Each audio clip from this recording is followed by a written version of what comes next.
Assalamualaikum warahmatullahi wabarakatuh. Selamat siang, salam sejahtera untuk kita semua. Ketemu lagi kita Bang Abeng ya. Makan kue, toppingnya keju. Kue dimakan di acara pernikahan. Artinya apa, Bu Zeno? Ketemu kembali kita dengan episode yang ke-7 dalam podcast Jejak Pemberdayaan. Ya, jadi kita udah nggak terasa nih Bang Abeng, kita yang ke-7 dah nih. Kita bincang-bincang tentang pelaku kemarin ya. Mungkin Anda ada salahnya kita ubah sedikit, kita bergeser narasumber kita Bang Abeng. Cuman ini. Saja Bang Seno. Tapi yang harus kita tegaskan di sini Bang Seno, podcast kita ini bukan cari sensasi ini Bang Seno. Kita cuma mengumpulkan solusi saja kan. Nah, kita coba bahas mengenai pengawasan nih Bang Seno.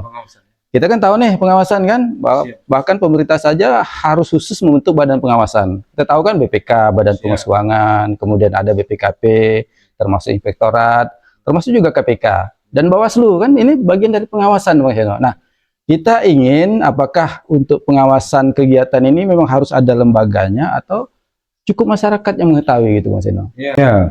Memang sama ini sih ya, asumsi kita kan yang namanya pembangun itu Bang Abeng selalu hanya bangun jalan, bangun gedung, bangun jembatan kan. Padahal sebenarnya yang namanya pembangunan itu tidak juga bisa lepas dari namanya pemberdayaan Bang Abeng ya.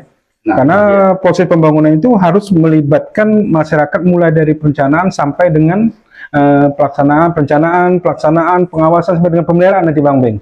Nah, diharapkan tentunya kalau ada pengawasan yang baik, maka pembangunan akan berhasil dengan baik. Pas, Bang Seno. Makanya tidak salah kalau tema kita kali ini kita beri tema podcast kita bukan sekedar proyek tapi proses. Bagaimana masyarakat turut mengawasi. Nah, gitu kan. Jadi mungkin tidak perlu kelembagaan khusus. Nah, kira-kira siapa nih yang akan kita jadikan narasumber? Ini mungkin sudah tidak asing lagi nih Bang Seno di dunia pemberdayaan ya. Beliau itu sudah kenyang makan asam garam, apa istilahnya?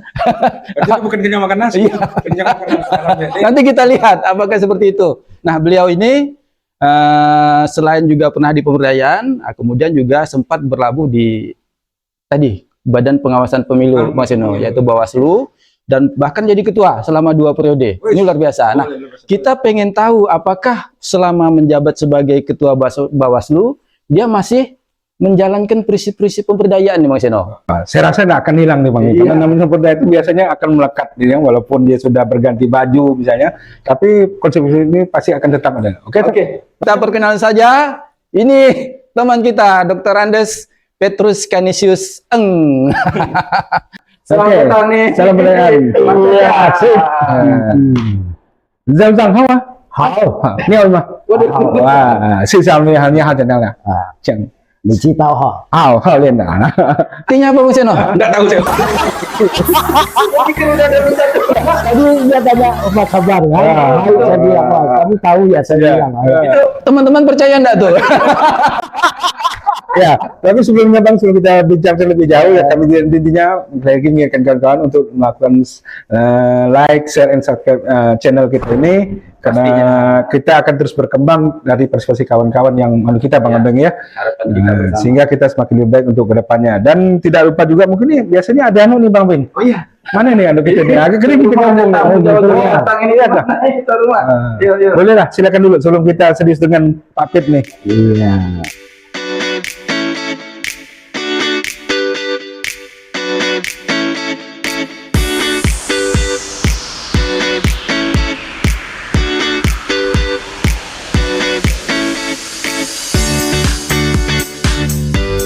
Oke kawan-kawan, kita lanjutkan kembali tentang tema kita hari ini, di mana pengawasan ya Bang Abeng ya. Betul. Oke Bang Pet. Nah, kita kan Bang Pet kan dulu kan sering juga melakukan musyawarah desa, termasuk mungkin dalam waktu menjadi di pemilu itu Bang Pet ya.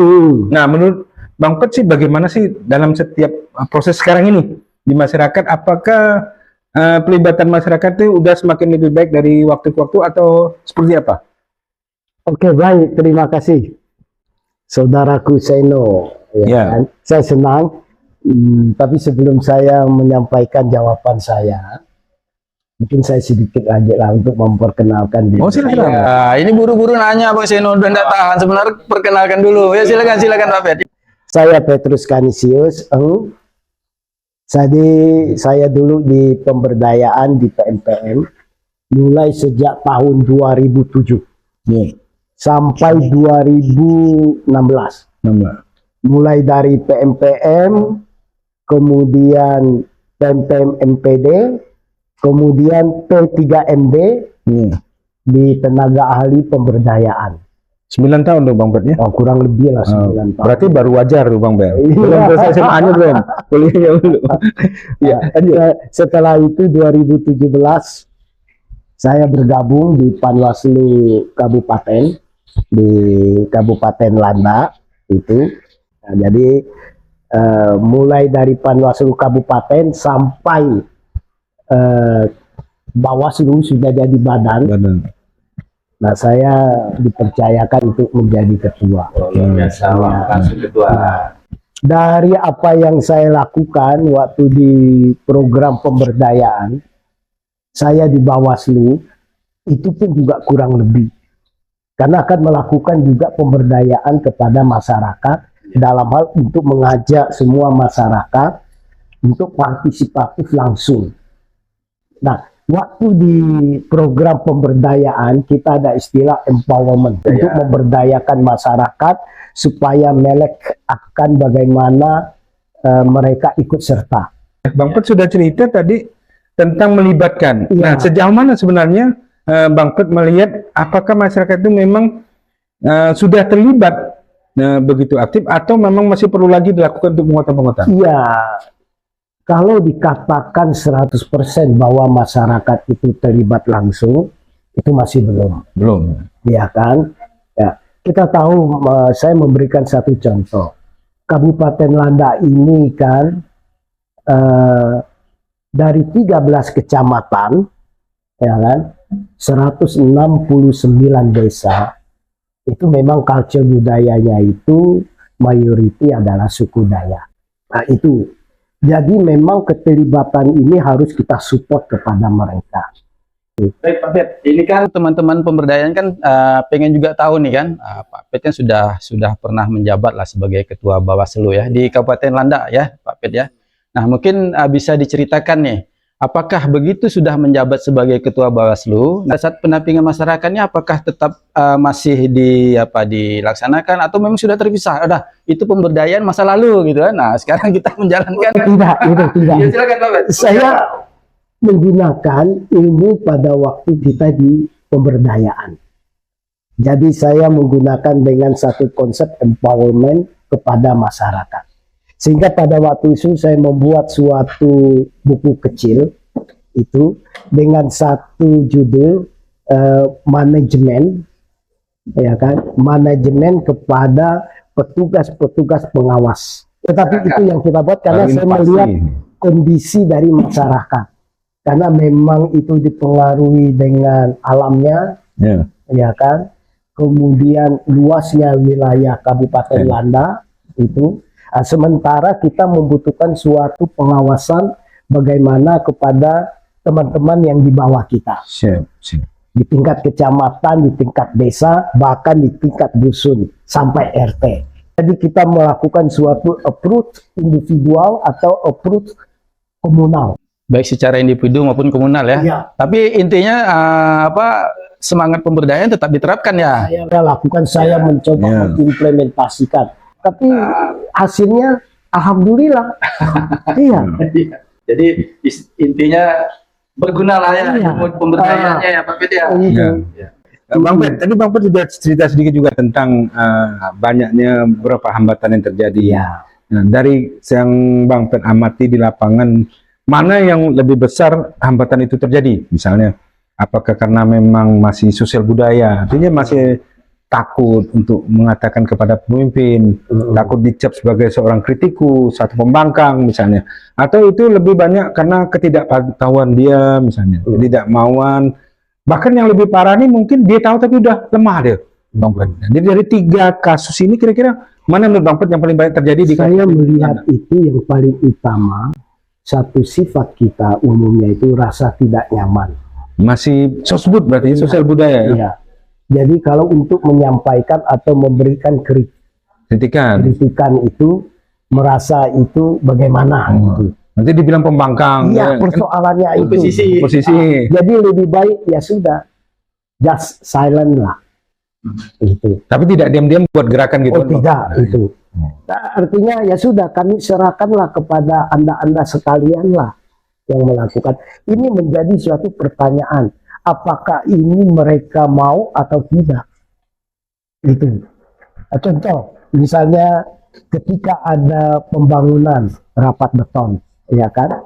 Sebenarnya masyarakat itu dilibatkan sepenuhnya, yang mengerjakannya juga masyarakat, ya kan? Nah, itu. Tetapi ketika ada persoalan dalam pembangunan rapat beton, untuk mengkritik itu belum ya. untuk menyampaikan unek-unek. Kalau untuk penyelesaiannya, Bang Pet lebih banyak secara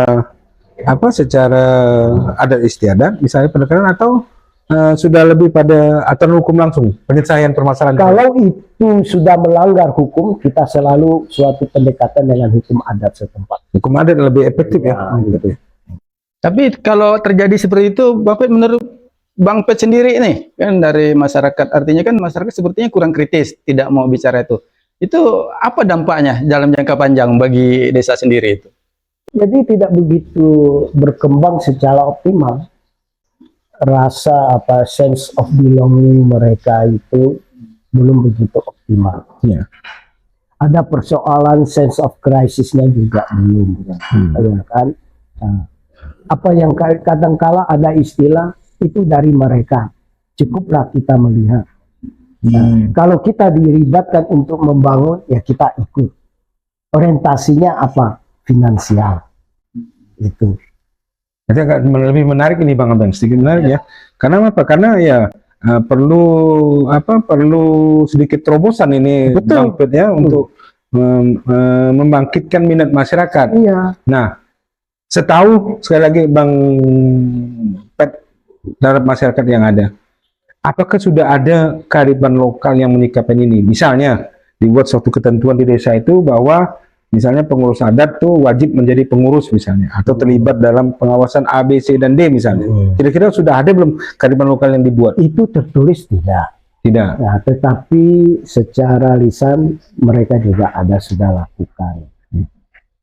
Contoh misalnya di dusun saya, ya kan, itu ada misalnya dilibatkanlah tuan tahun dalam bagaimana mereka mengawasi kegiatan-kegiatan proyek. Tuan tahun apa tuh? Jadi orang yang dituakan. Oh, tuan tahun namanya Bang Ben. Jadi mereka ini memang pemegang atau pemangku hukum adat, yang tahu dengan kondisi adat. Jadi kalau ada persoalan, mereka inilah yang ditemui. Yang saya lihat umumnya itu hanya melihat saja, ya kan? Memang APBDes-nya itu memang ditulis, di papan informasi di kantor desa itu ditulis. Kan buat baliho ya. Baliho saya lihat tidak ada di desa saya itu. Tetapi memang ketika saya tanya dan saya melihat memang ditulis, itu ya kan. Nah, sementara pendapatan desa itu tidak ada. Padahal ada. Padahal memang di macam ini tidak ada itu pendapatan untuk desa itu. Padahal kalau kita lihat itu kan ada. BUMDes, gedung BUMDes di tempat kami ada. Tetapi tidak jalan. Nah, ketika saya coba tanya dengan perangkat desa, kenapa persoalannya tidak ada dananya? Itu, ya kan? Maksudnya tidak ada dananya apa nih? Seharusnya bisa diambil dari ADD. Oh, maksudnya BUMDes tidak ada penyertaan dana gitu ya? Dari tingkat desa. Ya. Gedung sudah bagus, tetapi tidak ada modalnya. Padahal di sana itu kalau kita lihat desa itu kan salah hasil. Komoditinya kan bagus, baik karet, sekarang sawit, ya kan? Sedang kan bisa untuk dikelola menjadi satu koperasi. Tetapi itulah yang tidak dilakukan. Nah, peran aktif KDS ini memang perlu juga. Masyarakat biasa bertanya bagaimana penggunaan ADD itu. Itu berarti masih perlu inilah ya, apa penyampaian ke masyarakat ya Pak Peda. saudaraku Abeng, itulah yang mau kita buat supaya masyarakat ini melek mata untuk melihat. Ya, Bang Pet memang menarik ini Bang Pet. Bang Pet bilang tadi peran Kades lebih aktif. Padahal kan sebenarnya di desa itu banyak Bang Pet. Ada BPD, kemudian ada PKK, Ya. ada Posyandu.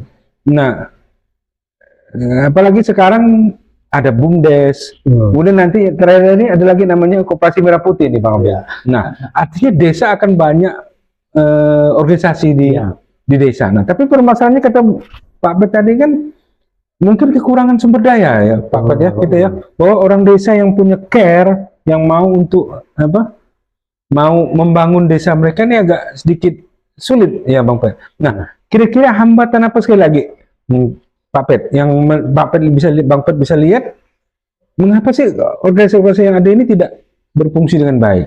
Apakah kekurangan dana? Apakah pengurusnya tidak sesuai dengan yang dimau? Atau ya artinya masih single majority lah istilahnya, Ya. one man one show gitu Pak Pet, silakan. Saya pernah melakukan, misalnya untuk ibu-ibu WK, wanita Katolik, ya kan? Saya mengumpulkan mereka bersama dengan istri saya, ya. Kita mencoba untuk bercocok tanam.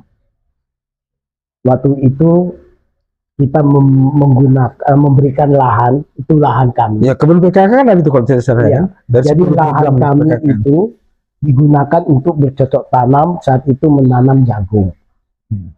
Awal mula berjalan bagus. Itu. Tetapi kemudian terjadilah permasalahan di internal. Karena apa? Karena yang aturan yang sudah dibuat tidak dijalankan. Jadi masalah aturan ya tidak dijalankan. Sudah disepakati tapi tidak disepakati. tapi tidak Kemudian dijalankan. saya coba untuk mendengar, ya kan? Ada istilah apa mengatakan masyarakat, masyarakat tertentu, warga tertentu. Kita membangun saja tidak ada apa-apa, hasilnya pun juga tidak ada apa-apa. Jadi membuatlah teman-teman yang lain itu down. Yang tadinya semangat ya, Semangat. mungkin jadi down ya. Akhirnya bubar. Sangat sayang ya kenapa bubar. Makanya Hmm. tidak, saya menguatkan kepada istri saya, ini memang menjadi persoalan bagi kita. Tapi kamu jangan putus asa. Mungkin hanya 1-2 orang yang memang karakternya seperti itu. Ya kalau mereka memang tidak mau ikut, ya sudah. Kita ambil mereka yang mau ikut. Karena kita mau mensukseskan dan membangun masyarakat kita. Karena saya melihat potensi ada. Hanya paling tidak persoalannya itu hanya 1-2 orang yang kadang kala itu mencari suatu masalah, mengapi-api. Itu. Tapi akhirnya Bang Seno kita juga jadi tahu ya ternyata ada banyak juga permasalahan di desa ya Pak Pet ya. Mungkin sahabat pemberdayaan inilah yang sebenarnya dihadapi oleh teman-teman pemberdayaan di lapangan kan. Ada yang mau, ada yang tidak mau, tapi kan memang tugas kita untuk itu kan hadir kan seperti itu kan, bagaimana supaya masyarakat akhirnya yang tadinya tidak mau menjadi mau gitu kan. Ini kan harus terus-menerus dilakukan ya Pak Pet ya. Tapi Bang Seno kita ini nanya Pak Pet jauh-jauh tamu kita dari Landa. Ya kan? Pak Pet sekarang hobinya apa nih Pak Pet? Boleh tahu? Saya sih sebenarnya dulu itu saya senang. Senang apa? Kalau saya melihat, ya saya suka dengan Piala Dunia sepak bola. Wah, Karena saya dulu tanya si Haryono ini, dulu saya diputusi bahwa di mana kalau ada Piala Dunia saya pasti pegang negara. Negara apa? Itali. masih musuh dia sama. Soal kalah atau menang, ya itu saya tetap pegang. Karena memang Italia itu mempunyai suatu, ada ikatan lah. Berarti ada ikatan batin dengan Italia ya. Setuju Bang Ben. Kalau Italia memang ada hubungan Indonesia itu. Iya. Karena Italia itu didirikan oleh nenek moyang itu si Ita dan si Lia. Namanya Italia.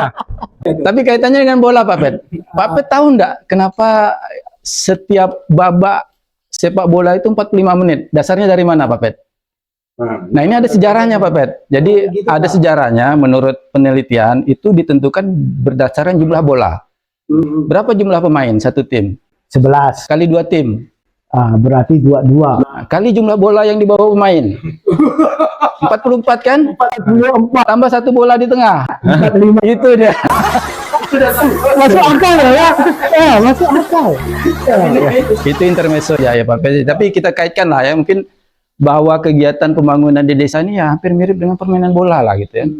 Ada yang main di tengah lapangan, kita anggap saja perangkat desa. Penontonnya ini kita anggap warga desa kan. Nah, apa yang terjadi kalau warga desanya pasif gitu kan? Tidak melakukan apa-apa, yang main bola di tengah sibuk sendiri. Tapi mungkin mereka menjadi apa? Menjadi leluasa kan? Kita tidak tahu nih gol dibawa kemana, mencetak gol, mungkin ada pengaturan skor, masyarakatnya diam gitu. Nah, kalau terjadi seperti itu Pak Pet, bagaimana ini? Apakah memang masyarakat cukup menyerahkan saja kepada perangkat desa selaku pemain atau ikut serta nih? Kan mengatur strategi, memberi semangat, memberitahu kalau sudah offside, bola keluar dan sebagainya. Ini gimana Pak Pet, menurut Pak Pet? Seharusnya dan idealnya itu tidak demikian. Jadi pun sebenarnya persoalan pun ada yang di desa itu harus dilakukan dalam kebersamaan. Itu idealnya. Dalam kebersamaan? Iya, itu. Karena ini kan di desa itu kan satu komunal. Yang dinikmati bukan perorangan, tetapi adalah kebersamaan. Itu yang selalu saya tekankan. Itu. Memang sih ada 1-2 personil yang tidak mau. Kenapa kita harus kalah dengan mereka? Dari 10 orang, hanya 1-2 orang. Sementara 8 orang mempunyai niat. Lalu misalnya 8 orang ini kalah karena 2 orang yang tidak mau. Ya sudah, tetapi saya yakin, saya punya pengalaman. Ketika mereka sudah melihat kita berhasil, mereka juga akan kembali. Akan ikutnya. Jadi harus ada contoh yang Iya. Itu yang kita lakukan. Saya selalu mengatakan, tidak usah mereka itu dikucilkan. Tetapi mari kita tunjukkan. Pada saat itu mereka menyadari, wah ini benar. Ternyata ini mempunyai suatu makna dan tujuan. Mereka kembali. Dan mereka mau. Tetapi saya selalu melakukan suatu pendekatan kepada mereka. Jangan terlalu mengikuti emosional. Itu. Ya kan? Karena saya tahu karakter juga suku bangsa saya bagaimana. Jadi memahami karakter ini penting Bang Seno. Menarik nih, sepak bola lari ke pemberdayaan nih Bang. Kalau saya sedikit lagi ke arah politik tadi. Karena kan Pak Pet tidak nyinggung sedikit tadi itu. Maka saya gitu Bang Ben, saya teliti kan. Jangan tanyakan apa yang kau perbuat, negara buat kepadamu. Betul. Tapi tanyakan apa yang kau perbuat terhadap negaramu. Nah, itu mungkin salah satu solusi lah. Nah, kalau kita anggap sebagai sebuah permainan sepak bola, sebenarnya aturannya sudah banyak, Bang Ben. Ada aturan offside, ada aturan gol. Ya sama dengan desa lah. Mau desa kan ada undang-undang desa, ada undang-undang tentang perangkat desa, kemudian BUMDes dan segala macam ya. Nah, kalau Bang Pet ini diberikan sebuah wewenang untuk mengubah aturan yang ada. Dari kajian Bang Pet ya, ini dari kajian Bang Pet. Dari kajian kira-kira apa yang harus dilakukan untuk perbaikan kinerja aparatur desa dalam rangka untuk meningkatkan kepedulian masyarakat terhadap ya baik pelaksanaannya, baik pengawasannya maupun pemeliharaannya nanti. Kira-kira apa yang bisa Bang Pet sumbangkan untuk? Saya pernah mengatakan kepada perangkat desa, ini memang tupoksi kalian, ya kan? Dan kalian juga menjadi panutan naungan masyarakat. Karena kita ini sebagai pelaksana. Saya pernah juga ngomong dengan Kades. Kades ini sebagai koordinator, ya kan? Maka itu harus selalu mengupgrade diri itu, dan juga harus turun ke lapangan untuk melihat bagaimana kebutuhan masyarakat. Yang ketiga saya bilang harus banyak mendengar apa yang dibutuhkan, apa yang diusulkan oleh masyarakat itu, ya kan? Lalu tidak hanya mendengar. Yang keempat saya mengatakan tunjukkan bahwa kita mempunyai suatu SDM yang memang menjadi panutan. Dan saya selalu tekankan jangan dengek-dengek dalam bahasa kami. Dengek-dengek, ya kan? Saya juga udah dengar nih, Bang. Dengek-dengek. Jangan dengek-dengek, saya bilang, ya kan? Harus tegas, tetapi ketegasan ini sesuai dengan aturan. Dan juga harus tahu juga dengan undang-undang desa aturan yang sudah disepakati. Jangan sampai kita melanggar. Itu. Mungkin kalau kita ingat yang satu tuh Pak Pet ya nambahkan sedikit mungkin Pak Pet. Bahwa Kades jangan terlalu terpaku dengan ADD dan DD. Ya kan harus lebih inovatif lah. Ya bagaimana melihat desa mereka dengan segala kelebihan dan kekurangan yang ada kan begitu Pak Pet ya. Sehingga desa bisa memiliki sumber-sumber lain di samping ADD dan DD. Betul Bang Seno. Intinya adalah rasa memiliki. Kalau sudah merasa memiliki, berarti proyek yang kita lakukan ada yang rusak atau yang tidak benar, kita lakukan suatu kritikan dan masukan. Dan itu harus berani disampaikan. Hilangkan rasa ketakutan-ketakutan. Rasa ketakutan. Itu. Jangan. Tetapi ini memang perlu dibangkitkan itu kepada masyarakat. Ya, sedikit susah itu Bang Abeng. Itu memang harus bagaimana. Untuk pembangunan itu selama ini kan, itu pun duit negara kan. Iya, Padahal itu. kalau dia runut ke belakang, duit negara itu kan dari duit pajak. Duit pajak dari siapa? Duit mereka. Ada juga kita melihat rapat beton ini sudah rusak. Dialah rusak, bukan kita yang bangun, bukan duit aku. Ini melengkapi lah ya, melengkapi dari Bang Seno tadi kan. Kita juga ingin apa? Semacam statement lah dari Bang Pet ya. Kan pasti di setiap desa ya, mungkin teman-teman pemberdayaan juga mengalami lah ya. Kan selalu ada tuh yang berani cuma di belakang gitu kan. Tapi begitu ada pertemuan paling rajin tidak datang gitu kan. Tapi begitu ada jalan rusak dia paling kencang ributnya gitu kan. Atau proyek molor dia paling ribut gitu kan. Nah, ini apalah ya Pak Pet ya, mungkin tadi kan ada di singgung ya masalah ada buku panduan apa segala macam. Mungkin Pak Pet bisa sampaikan lah. Ada enggak semacam apa ya kita sebutlah panduan lah kecil ya, bagaimana kaitannya dengan tema kita tadi kan, bahwa jangan serahkan ke orang lain untuk pengawasan kan sudah tahu kan. Nah, bagaimana masyarakat sendiri bisa mengawasi kan itu kan. Nah, mungkin caranya seperti apa, mungkin tadi takut tadi ya kita disinggung Bang Seno, khawatir dianggap nyinyir, dianggap apa oposisi misalnya. Nah, apa yang harus dilakukan nih supaya kita sama-sama enak nih proyek jalan, masyarakat mengawasi tadi seperti di permainan sepak bola kan, semuanya main dalam satu tim yang cantik. Itu persoalannya. Jadi saya melihat sense of belonging-nya itu, sociality kita ini masih belum maksimal. Berarti kembali lagi ke sosialisasi masih perlu penguatan. Jadi memang perlu ada penguatan. Seperti kemarin sebelum saya datang ke Pontianak kan, saya ketemu dengan BPD. Saya mengatakan, Anda sebagai badan pengawas desa, apa yang sudah dilakukan? Ya kan? Dan dia menjawab kepada saya, Bang, memang berat bagi saya. Ya kan? Saya menyampaikan kadangkala tidak digubris. Nah, atau saya kadangkala istilahnya itu ya sudah, itu kata kamu. Itu pernah di satu proyek rapat beton itu, kenapa kamu tidak melakukan satu pengawasan yang lebih detail, ya kan? Tolong disampaikan kepada Kades supaya Kades tahu hasilnya bagaimana. Dan saya bilang juga tidak perlu kamu hanya menyampaikan, seharusnya Kades juga melakukan pengawasan. Kemudian apa yang terjadi? Justru inspektorat kabupaten yang datang. Termasuk saya di Bawaslu dulu itu. Memang sulit. Ketika ada persoalan, masyarakat diminta untuk melaporkan, nggak baik. Nggak mau. Padahal tahu ada Tahu. Itu. Nggak mau. Itu. Takut.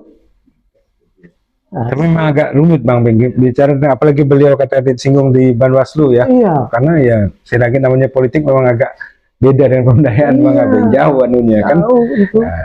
Apa maknanya juga udah berbeda. Beda. Berbeda. Nah, memang mungkin pemecahannya pun harus berbeda. Tetapi saya sih mengatakan, saya sampai sekarang mempunyai konsep untuk memberdayakan bagaimana masyarakat saya, khusus di desa saya. Dan saya juga sudah melakukan suatu pembicaraan kepada Kades supaya penggunaan, sampai saya memberikan kitab undang-undang desa supaya dipelajari. Seandainya mana yang tidak paham, kita coba. Saya pernah memberikan sosialisasi 165 Kades di aula kantor Bupati Kabupaten Landak. Bagaimana saya bilang keterlibatan Anda sekalian, memang sih latar belakang pendidikan, rekam jejak kita semua berbeda, tetapi kita punya satu konsep yang sama membangun desa kita. Itu yang mau kita perkuat. Itu idealnya saya, ya kan? Jadi tidak terasa kita sudah sampai di ujung nih Bang Beng ya. Jadi ya, kuncinya memang sekali lagi pembangunan berhasil itu hanya akan berhasil kalau dilakukan pengawasan dengan baik. Ya. Dan pembangunan tidak harus selalu hanya pembangunan yang rapi di atas kertas, tapi juga harus rapi mulai dari perencanaannya, pengawasannya, sampai dengan pemeliharaannya. Dan itu harus melibatkan semua pihak di masyarakat. Betul Mas Yono, dan tidak harus menjadi ahli untuk menjadi pengawasan. Ya, jadi jangan takut bagi kawan-kawan, baik perempuan, baik kaum disabilitas, maupun yang dianggap ya terbelakang lah di belakang untuk melakukan suatu perubahan. Karena perubahan kecil Bang Beng akan membawa perubahan yang besar. Dan perubahan yang besar akan membawa kemajuan yang luar biasa. Dan kemajuan yang luar biasa akan membawa desa untuk menjadi lebih mandiri. Dan desa mandiri akan membuat negara kita lebih tangguh dan aman di negeri kita. Luar biasa. Siap, siap. Jadi kembali lagi, jangan ragu untuk melakukan suatu perubahan. Nah, karena perubahan yang kecil akan membawa perubahan yang besar. Tanpa ada yang kecil, tidak akan ada yang besar. Kan begitu Bang. Ya, terakhir kata dari kami, Kota Pontianak, Kota Harapan. Kota Harapan untuk maju yang ke depan. Artinya Ketemu kembali nanti dalam podcast edisi yang ke-8 dalam podcast Jejak Pemberdayaan. Bersama saya Seno Budi Hartono. saya Abe. Selamat jumpa dan salam pemberdayaan. Salam pemberdayaan.